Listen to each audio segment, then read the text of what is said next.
In today's video, I'm going to give you 10 questions to ask yourself going into an intense job interview. Number 1, how's your confidence level? And can you do anything about it?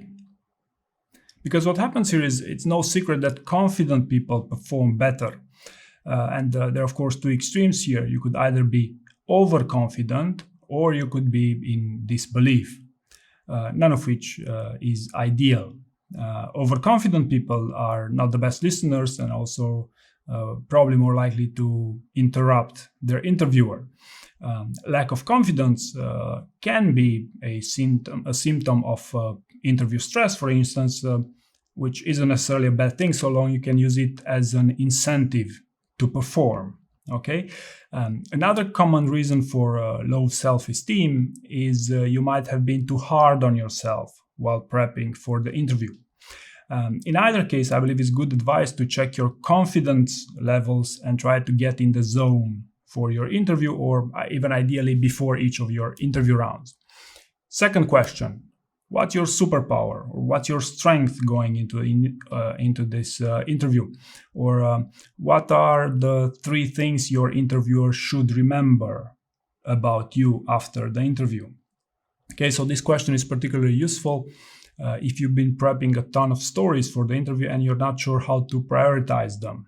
Okay, a great example of people who do this best is to look at how politicians talk, or I should say brag, about things they want to be remembered for. For example, Mr. Biden's Bidenomics or Mr. Trump's Mexico wall. Okay, third question here. Will you be taking notes, or will you be focusing on listening to your interviewer, or maybe both, by the way? And here there are, of course, benefits to taking notes, such as winning a few more seconds to give your best answers, or taking notes could also be particularly useful when you'll do a post-mortem in order to remember all the relevant details. However, taking notes can as well be a distraction. Okay, I personally wouldn't do it, since I believe that listening carefully to the interviewer is more important here, right? Number 4 here. Are you bound by any non-disclosure agreements? And how will you communicate in such a way you'll pass the interview and remain legal? Okay. So at first here, I've been through enough conversations around non-disclosure agreements where candidates complained the interviewer was being too pushy around confidential information. And so to be clear here, I'm not advising anyone to trade confidential information so they may be biased the interviewer towards them. Okay, this behavior, in fact, is, in my opinion, synonym to failure in a job interview. My main point is here that in most cases, it's perfectly possible to talk about something under a non-disclosure agreement without touching its confidentiality clauses. Okay, in my experience, the challenge is most often prepping this in advance when compared to having to come up with something on the spot right during the time when you're interviewer, which I believe this is why I believe this is a valid question to ask yourself prior to the interview. Okay, question number 5, will you bring a cheat sheet with you? Okay, and just to clarify here, by cheat sheet I mean something you'll be openly using during your interview. And also some people prefer asking if that's fine to have a cheat sheet. Okay, some people find it useful to note down the names of their stories with some keywords for various reasons, such as it could help you become more confident, and it can also help you to always ensure that you pick the best story from that list you have. And in some cases, even to track which stories you've used so far and to avoid repeating your stories too much. Okay, this would be the main scenarios here. Number 6, what's your weakness?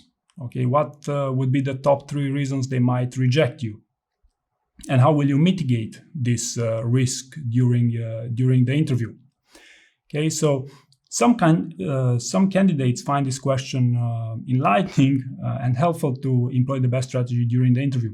And just to give 2 scenarios here, if you lack expertise in certain technologies, you could be upfront about it. Okay, Similarly, being over or even underqualified for a role may change how you approach the interview, even after you prepared it. Okay.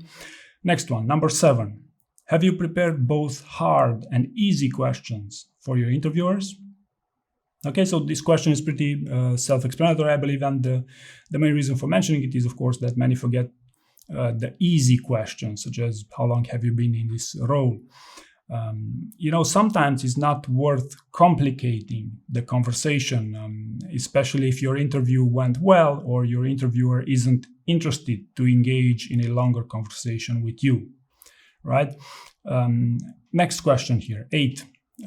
Do you know yourself as likely to do any of these preventable mistakes, such as to give away more information than you would have liked, essentially spill the beans on something, get stuck and remain stuck for the entire interview, or having an overall negative attitude, or even talking about questionable behaviors without intentioning so? For example, how you may have cornered the customer into a deal. Okay, so these, in my experience, are some of the most common reasons why senior executive roles bomb interviews. Okay, so most of the time it's about slowing down your pace and taking your time to answer questions, and especially the follow-ups. Okay, listening skills. Number 9, do you understand their business? Okay, so to give a quick example here, even if you're going for a technical role at AWS, you're still expected to understand how AWS as a business works. Okay, and here it doesn't take a lot of time to find out these things. Not to mention, it's a clear sign you take the interview seriously. Right, and finally, number 10, how will you reward yourself if you pass it? Okay, so passing a job interview is without a doubt an achievement, and oftentimes an important milestone in someone's career. Okay, so a surprisingly efficient method to motivate you would be to incentivize your effort with a reward. I don't know, a vacation, a new car. I'm pretty sure you'll be able to come up with something on your own here. So there you go. This will be my top 10 questions to ask yourself going into an intense job interview. I hope you found this information useful, and thank you very much for watching.